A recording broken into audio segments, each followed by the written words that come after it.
And now I would like to call our third session, our third panel, to continue the subject that we have been discussing with David. Our next panel would be Trends in Global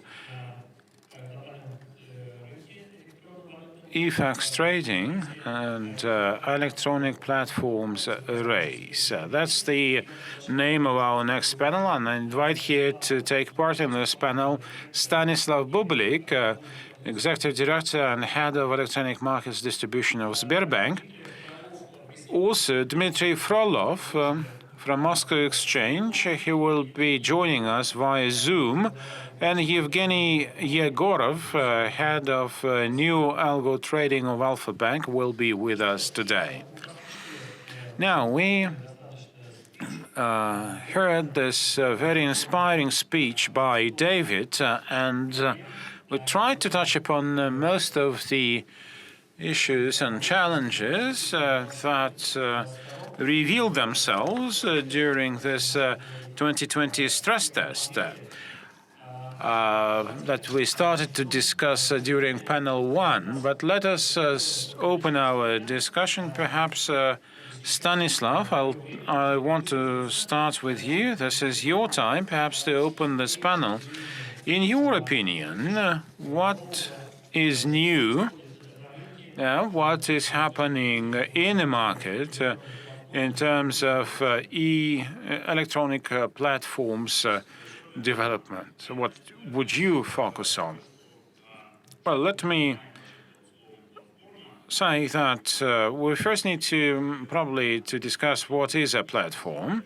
And probably I'll split this into 3 parts. A platform as an in-house system of a provider which manages risks and serves clients. A platform is also a solution to work with counterparties, and a platform is also a solution to work with clients.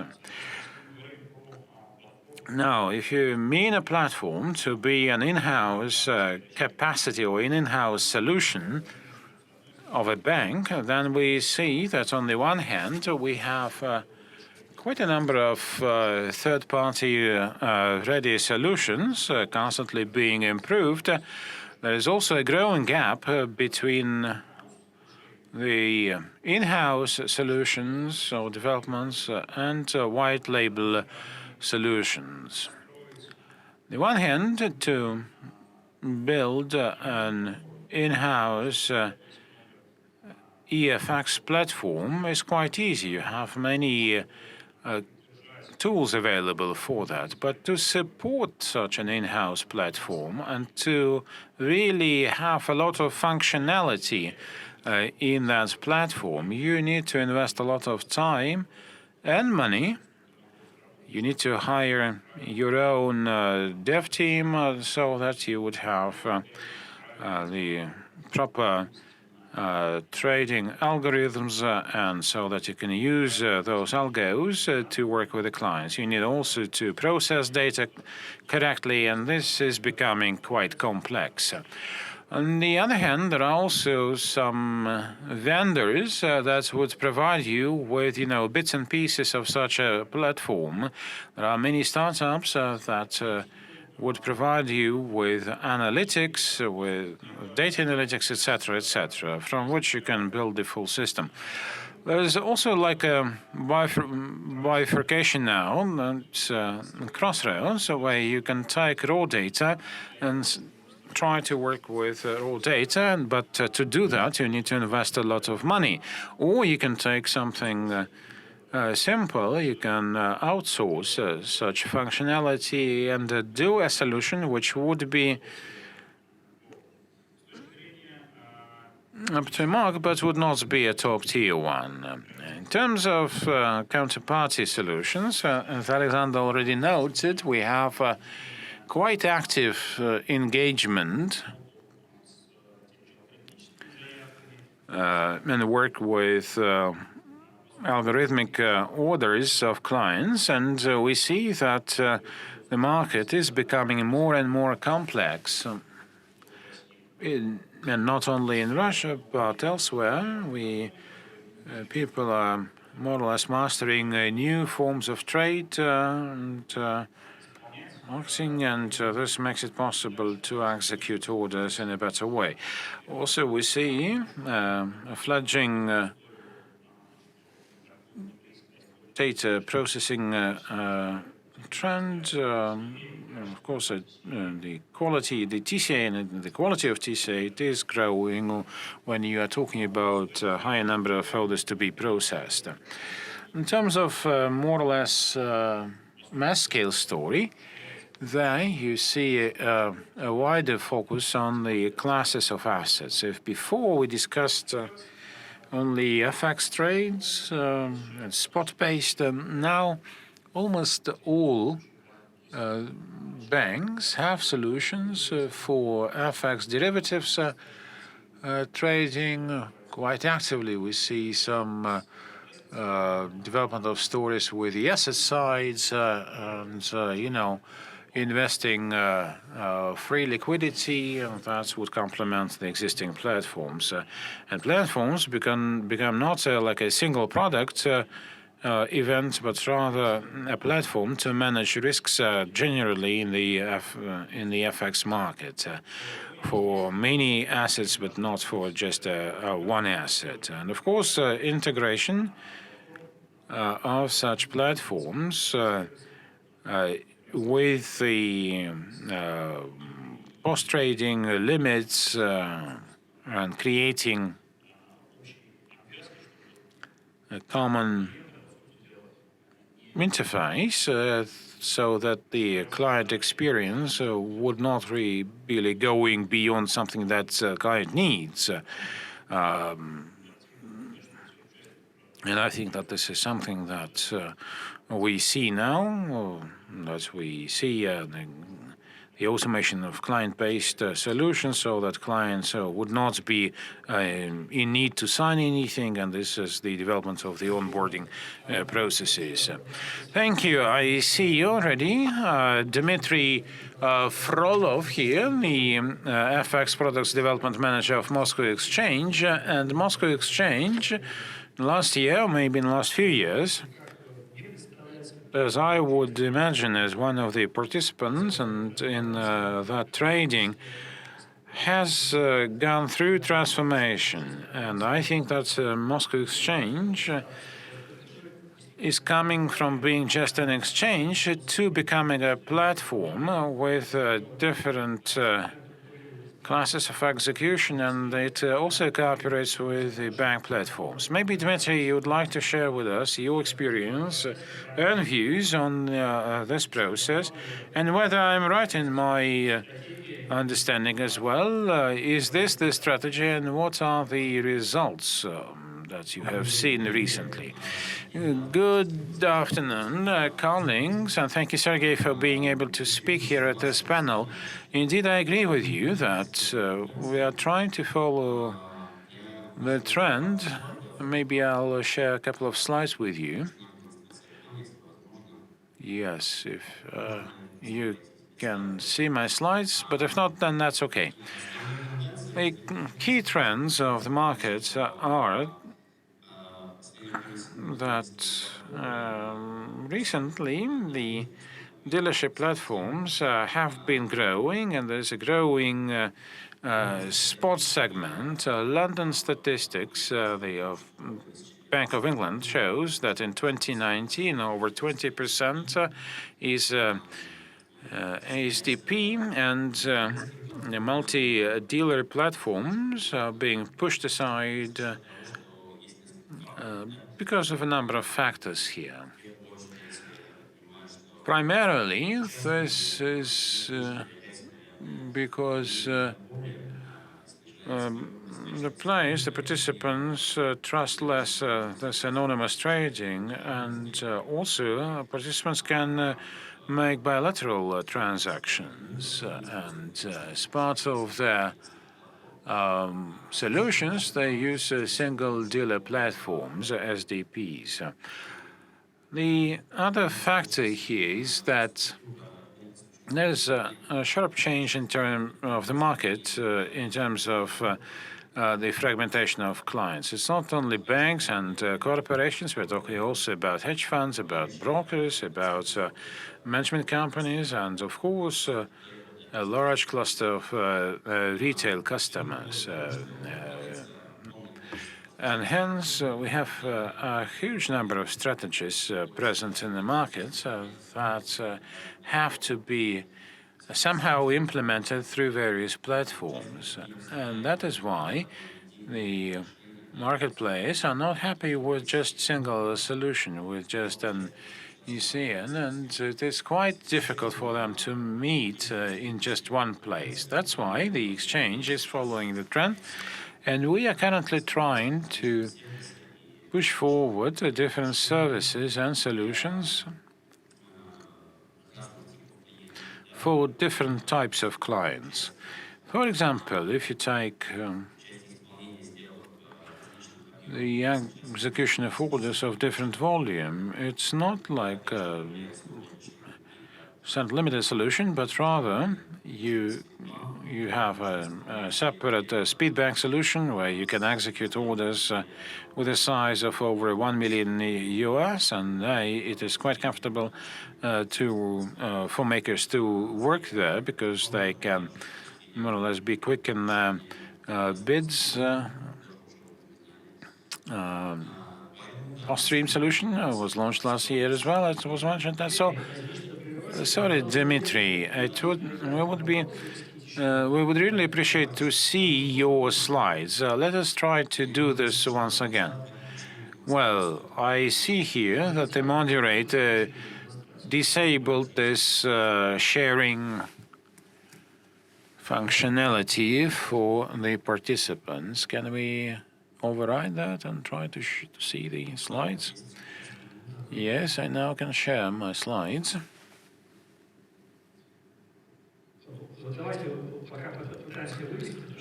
Well, I would really like to see your slides and would like to see the results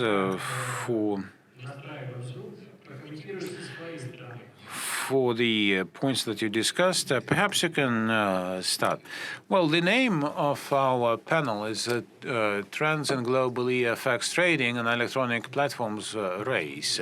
The main trend here, which I see more and more active, is that all market players, all market participants want to find some fair play there.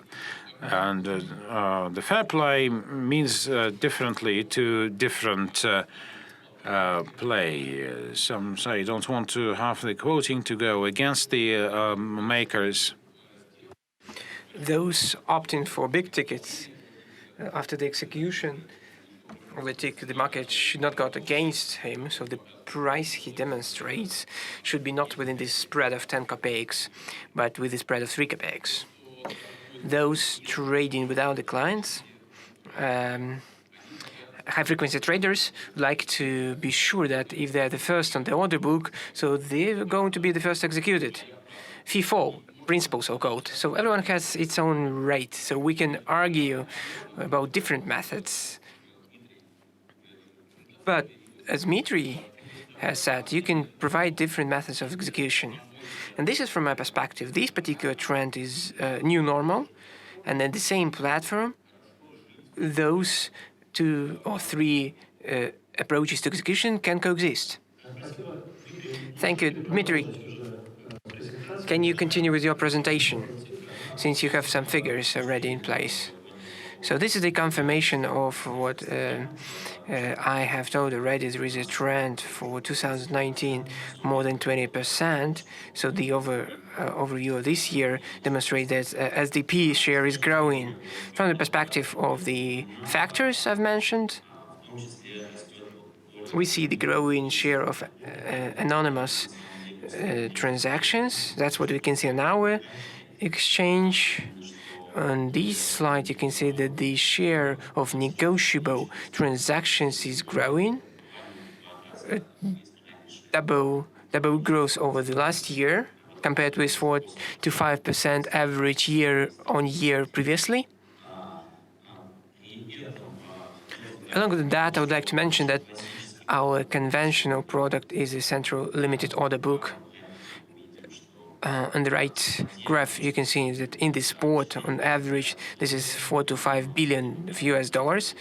In the first panel, you discussed that, but within the flash volatility, like in March and April this year, 2014, 2016, we can see 8 to 9 billion of US dollars.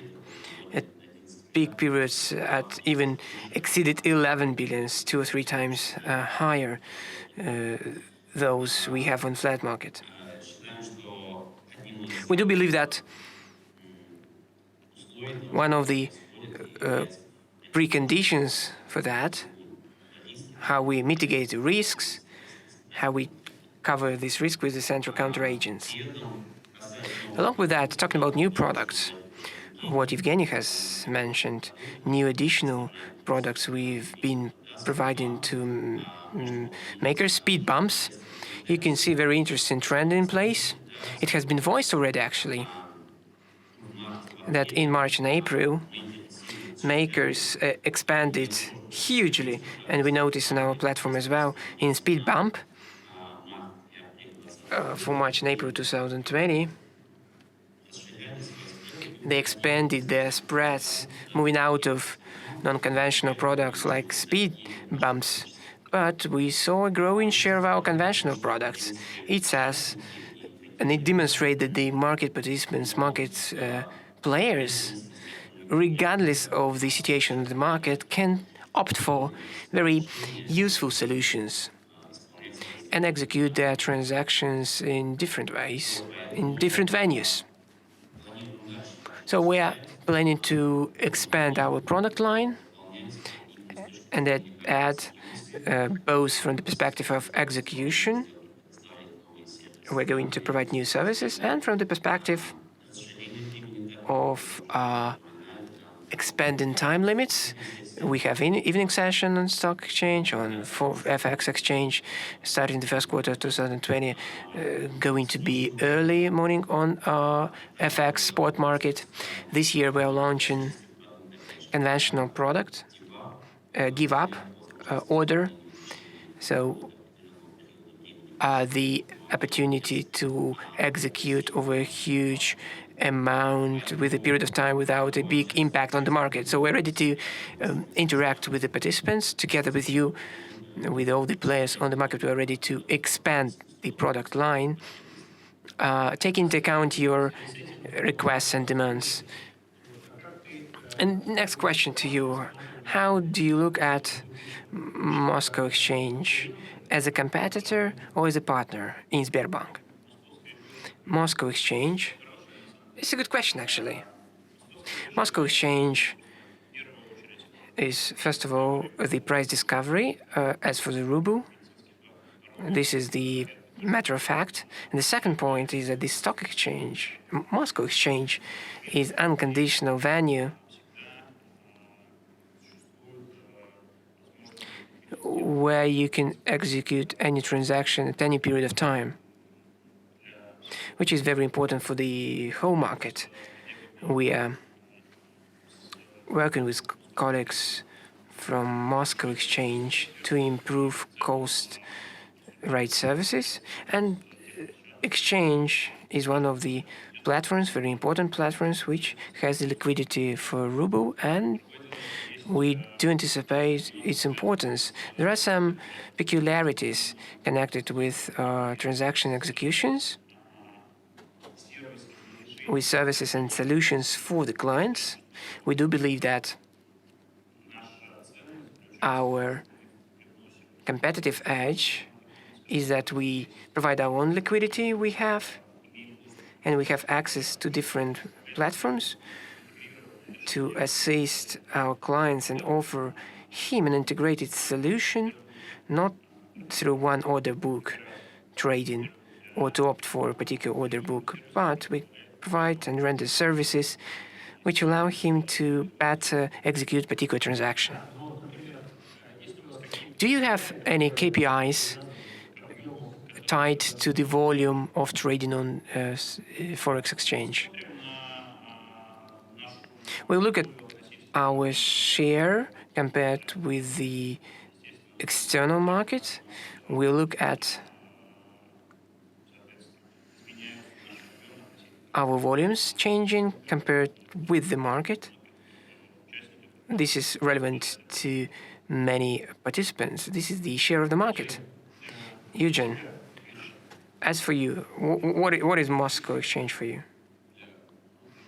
Moscow Exchange for big participants of the trading activity is, first of all, the foremost partner. Secondly, it is a competitor. Other big major banks are first and foremost competitors and then partners. We are all interconnected. We are all interconnected with exchange. We're just intervening into each other's areas. But the most important question is, what comes first? A very, very sophisticated and brilliant answer. Let's talk about distribution of clients on the platforms, about different segments. Stanislav, if I may, you are one of the major banks. How is it important for you to see foreign clients trading in ruble from the perspective of the platform structure? Do you have a separate single hub in London, New York? How do you organize that? We do have a hub in London. I wouldn't call our foreign colleagues clients. These are market counter parties with whom we've been working very actively and efficiently for a long time, both as makers and takers. As for the end users and clients on foreign markets, I would be more cautious. Talking about the end clients, he's attracted not by the fact of FX services, but by a more comprehensive bank products and solutions. Therefore, it's necessary to work through the local players which have this competitive edge. We are very active on the foreign market, but mostly in counterparties relations. May I ask you to have the poll on the screen for current session? If you haven't launched it yet, it would be very great of you to do that. The question we ask, if the preferred method of FX transaction execution changed in volatile periods on the market in March and April 2020. According to Dmitry's presentation, speed bumps went down considerably, but although the market volume grew up, so there is no difference in share. So there is still people are opting for central limited order books, or whether there is a change and shift to particular single bank platforms selection. So the importance of interaction with particular liquidity providers, or you've just stepped aside to voice chat execution on inter-dealer demands. The poll is going to be active for some time. At the end of our panel discussion, I would like to see a representative sampling of what people think. If the panelists can elaborate on what they think about that, what they have seen in their platforms. Let me start with that. Talking about my experience, and particularly of this year, I would like to reiterate that for the society, it's very unconventional stress. For the market, nothing extraordinary happened. The volatility was not the biggest compared with the previous ones. As for me, if you need to change something in your behavior pattern, in your practice on the market when the volatility is high, you haven't done something before. The homework hasn't been done, probably.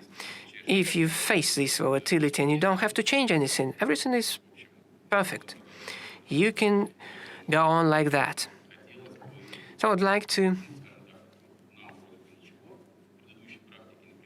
We didn't have to change anything in the previous situation. I do hope that the next volatility, which is yet to come, can happen anytime. The market is very fragile right now. On the one hand, as it happens sometimes, and mostly due to negative shocks rather than positive, internally or externally. But as for the markets, of participants of the markets, it makes sense to wait because this is additional return. Maybe I'm going to twist a little bit this question. The question is not whether you need to change or you want to change, or it's the question about what happened if the liquidity is fading away from FX and your providers of liquidity are winning the competition. You see the redistribution of the volume.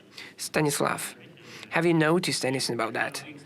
When you externalize, let's talk about interbank flow.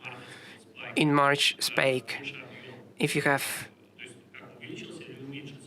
did you see a higher or lower volume on other central limit order books in terms of externalization and risk sales? As for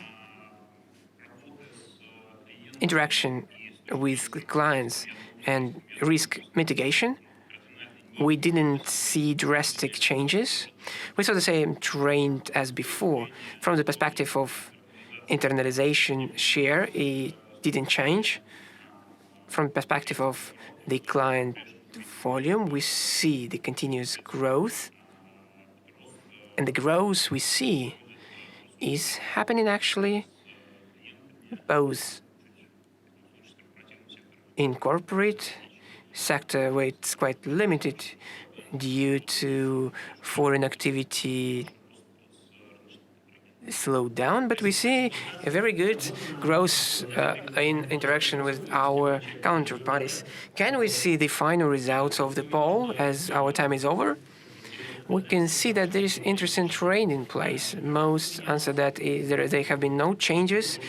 Then the bigger part saw a change to the execution on exchanges. Thank you very much for your participation in the panel discussion. Stanislav, Eugene, thank you very much.